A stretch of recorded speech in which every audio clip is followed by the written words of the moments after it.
Moja ya kitu ambacho kimekuwa tofauti sana kwa upande wa msanii Diamond Platinum ukikompea na wasanii wenzake kutoka nchini Tanzania. Diamond Platinum amekuwa very expensive kutokana na hadhi aliyojiwekea.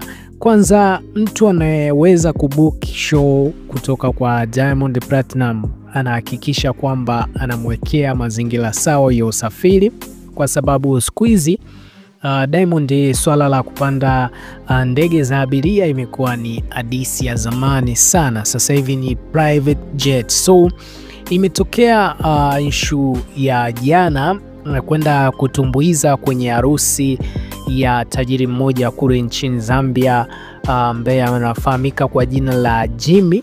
So Diamond Platinum ameweza kukodiwa private jet moja matata sana ya kifahari, na hiyo sio story kubwa ambayo imenifanya mimi nikusogezee kwa upande huu hapa. Kikubwa zaidi ni kuhusiana na malipo aliyoyapata kwa kutumbuiza katika harusi hiyo ya bwana Jimmy ambaye ni mfanyabiashara mkubwa huko nchini Zambia.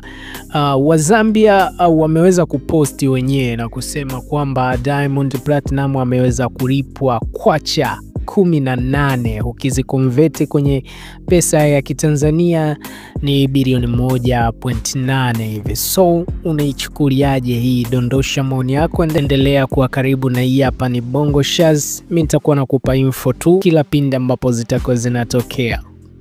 Ciao.